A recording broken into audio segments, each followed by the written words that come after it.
Welcome to the D-Shift podcast, where we provide inspiration, motivation, and education to help you transition from the challenges of divorce to discover the freedom and ability to live life on your own terms. Are you ready? Let's get this shift started. Hello, and welcome to another episode of the D-Shift podcast. And I am really happy to be able to introduce you to Lori Danecke. She is now I'm going to read this so that I make sure I get it right. She is a communication and relationship coach. She has master's certification in NLP, which I do not have a master, but I do have an NLP background. She does hypnotherapy, Reiki Level 3, Huna. Am I saying that correctly? As well as advanced trauma and addiction training with over 300 hours of training involved. She's coached multiple clients. She supports women in creating the life they desire and deserve while embracing their authentic selves. So, Lori, welcome. I know this is trying to get back to the authentic self is something that so many people are trying to do these days. So what got you into this particular area of work? Well, because I felt lost, didn't know who I was, stuck. I was stuck in patterns, and I didn't even realize actually they were patterns. But first, I would like to thank you, Mardi, for inviting me onto this wonderful podcast. I'm really looking forward to it. You are so welcome. I think that when you're talking about being stuck in patterns, I think there comes a time in life when we just or something happens in life, a turning point, an inflection point, a transition, whatever you want to call it, where all of a sudden we realize yeah, I am stuck right now. I think that's very common. Yeah. Yes. And how I got into this is actually because I'm very passionate about the game of golf. And now I'm very passionate about coaching and sharing my story with women to help them do exactly what you said, is go from that stuck to their authentic self. Because guess what? It's never too late to use your voice, and it is your choice when you get to use it. Yeah. So that you can be authentic and use the authentic voice. So I went from unheard, unseen, unloved to in a emotionally abusive marriage, at least, but I was not aware of it because it was silence. It wasn't physical. It wasn't yelling and screaming. It was silence. So whenever I spoke up and asked for what I want, I got crickets. Right. I got nothing. There was no feedback. There was no nothing. So when my now ex-husband was at work, I felt alone in the house. Because my kids had grown up now and they were off to college and getting married. But when he came home from work, he was in the house, but I was lonely. And It was a real difference. And when I came to that realization, it was like, this is insane. This is not where I want my life. So I finally spoke up, asked for what I wanted, got crickets again. So I basically said, you want to work on this marriage or you don't. Right. I'd had enough. I'd reached my breaking point. Done. It was the only time we talked was when we were having dinner or we talking about the kids. And he turned around, walked away, didn't talk to me for 3 days. And I went, after 3 days, no answer is the answer. Yeah. And and in that moment, I made the decision that I'm putting me first. And it's through the process of being coached around all the modalities that I coach in, is that I realized that I'm worthy of being heard. I'm worthy of being loved. And what it first came down to is I had to love myself first. And as soon as I got to that point, it was like, I'm done. I'm going to do what I need to do for me. Yeah. 3 months later, I walked away. Well, from a 35-year marriage. Wow. Well, first of all, congratulations for making that decision and trusting in yourself. But second of all, I really thank you for highlighting that, abuse in a relationship doesn't have to be verbal. It doesn't have to be physical. It doesn't have to be financial. It could just be plain old ignoring the other person. And I think that happens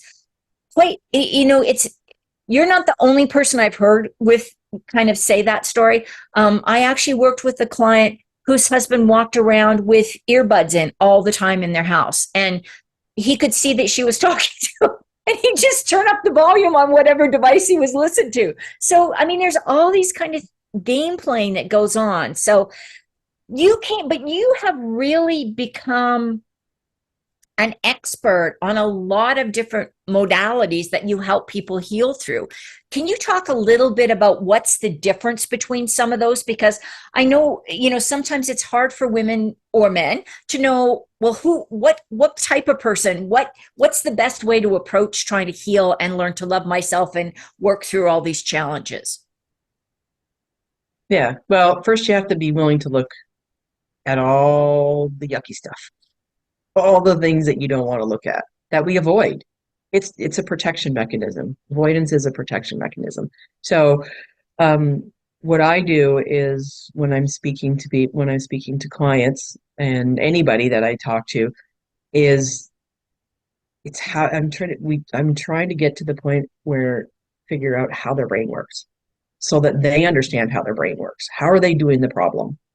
So I use neuro-linguistic programming techniques to dig down to the root cause. And also it's ICF coaching, and dig down into the root cause. What is really deep down in the core? What is that limiting decision you made as a little girl that I'm unworthy? When did you make that? And when did your brain make that decision? It's instant. And when you make that decision unconsciously, so what I do is I get the unconscious mind and the conscious mind to talk to each other, because they are totally separate. And if you have a goal, you're not going to meet your goal or do and live the life that you want if they're not talking to each other. Because the conscious mind is the goal setter and the unconscious mind is the goal getter.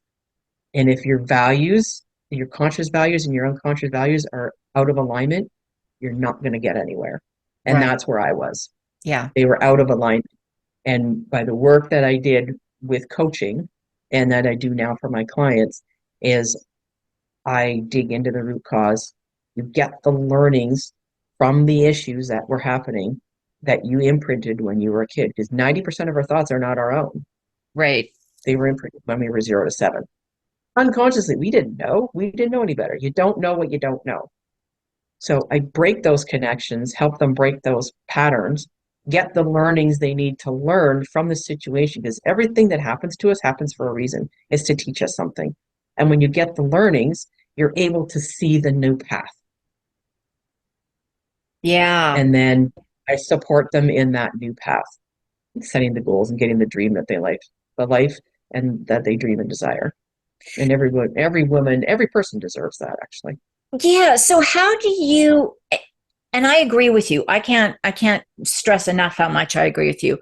What are some of the signs that a woman may experience that, let her know that her goal getter and her goal setter aren't working together?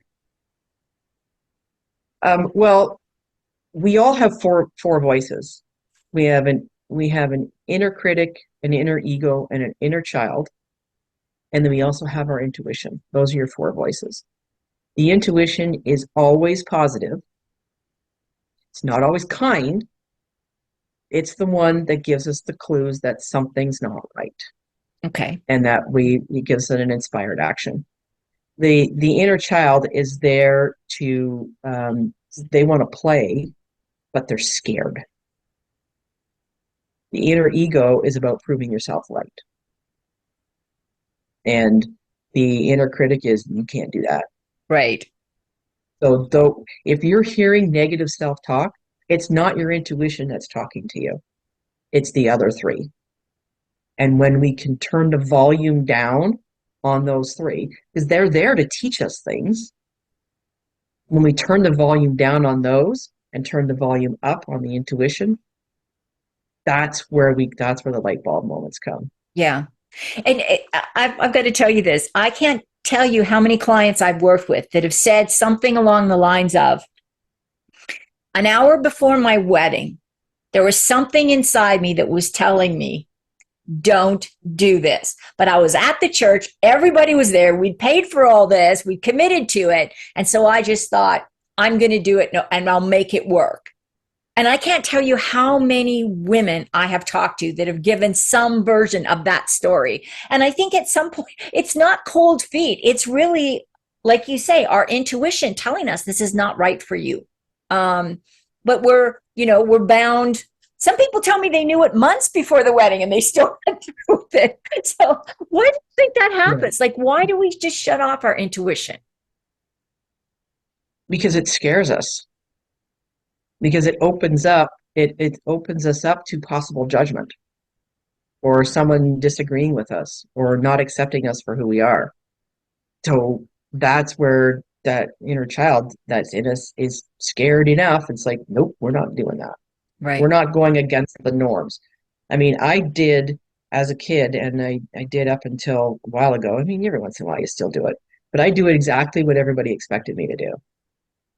I was expected to go finish high school, go to university, get married, have kids. Well, guess what?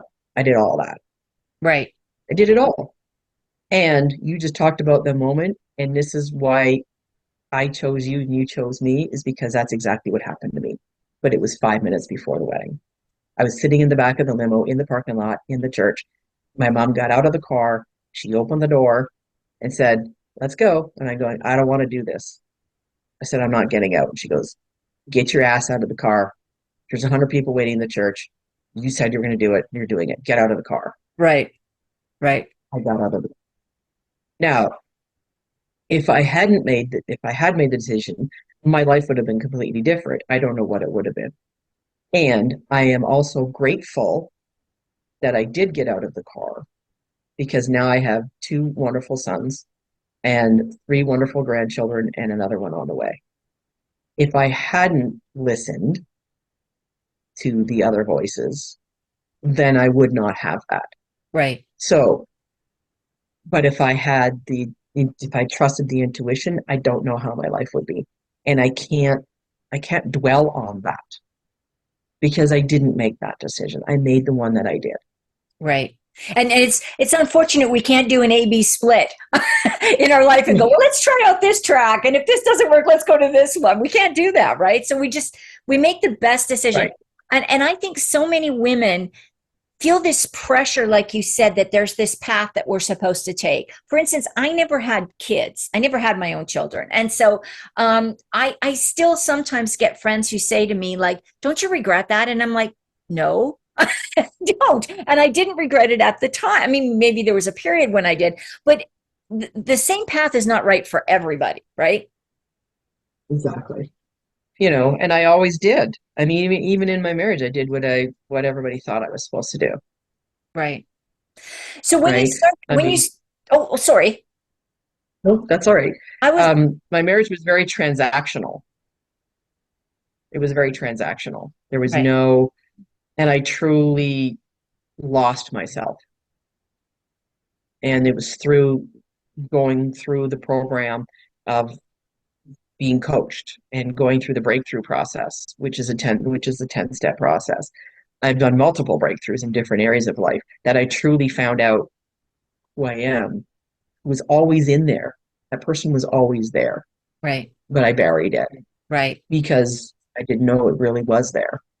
I mean, how many times have you seen a 3-year-old or a 4-year-old?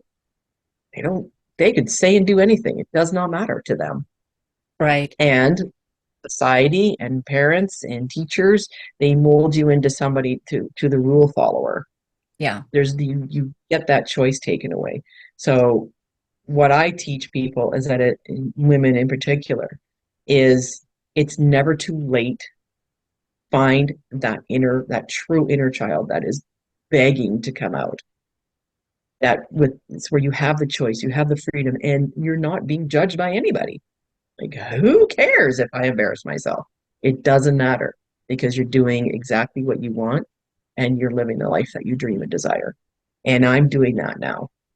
That's what I was going to ask. So, and I know, Lori, what you're saying, and I also know that you're not recommending people just anarchy overtakes, you do whatever you want. I mean, there's some rules that we're all going to follow, but what is the change in our life experience when we shift from being who everybody else expects us to being who authentic to ourselves? Like what do your clients talk about seeing the change that happens in their life?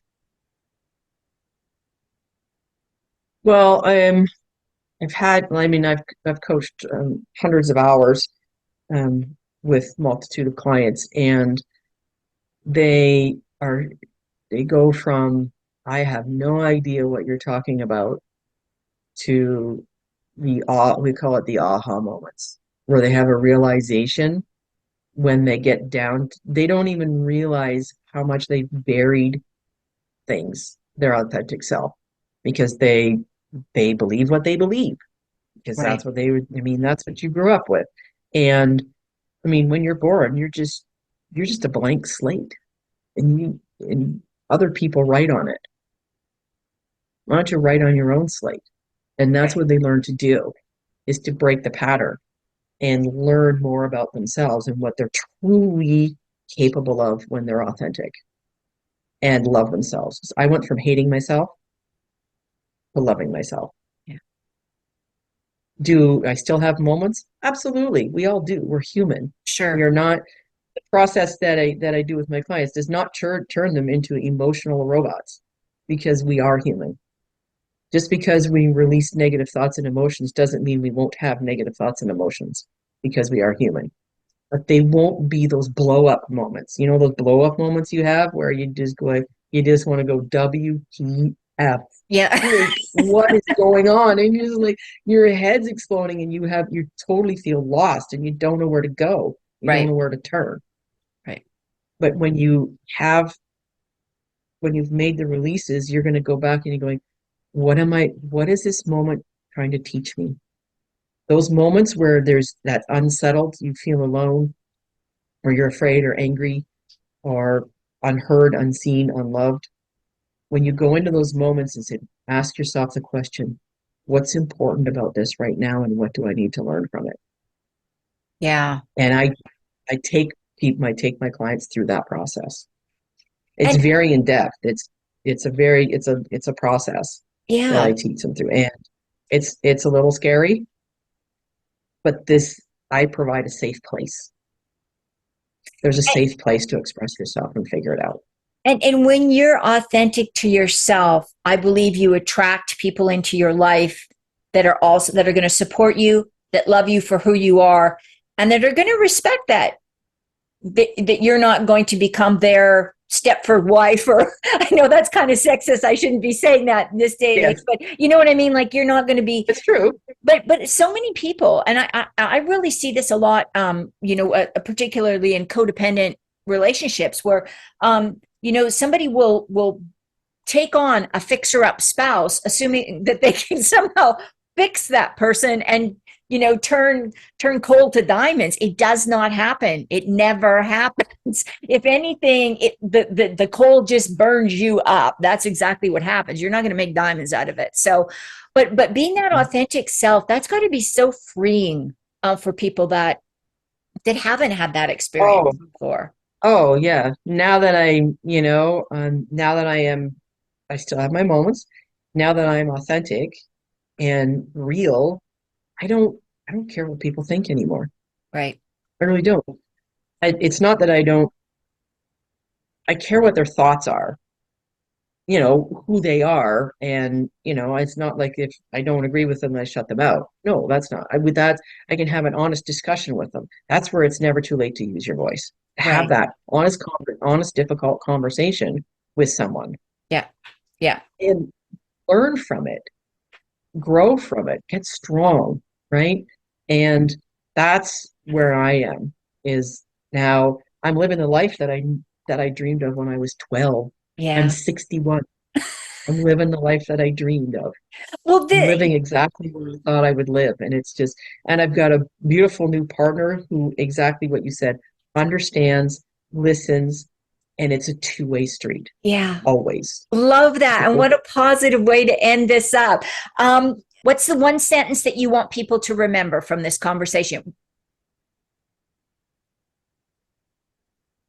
It's never too late to use your voice, be authentic, go and have some fun, jump in the mud puddle if you truly want to jump in the mud puddle. Love it. And and if you're not at that point, reach out for help. Love that. Lori, if people want to reach out to you, what's the best way to reach you? Okay, my email address is hockeymomld18 at rogers.com. I also have I'm on Facebook, so you can look me up on Facebook. You can direct message me. I have my own personal page. I have my Impact Your Life coaching page, and I also have a private It's Never Too Late Facebook page. Wonderful. So, I will get all that information from you. I will make sure it's in the show notes so people can find you. And I want to thank you, Lori, and thank everybody else for listening in to this episode of the D-Shift podcast. And don't forget to tune in again next Tuesday. Thanks for listening and supporting the D-Shift podcast. If you would like to attend live trainings by our amazing guests and have a chance to ask questions and get answers from our experts, join the D-Shift crew. For more details and to sign up, head on over to www.divorcecoachforwomen and click on the podcast page.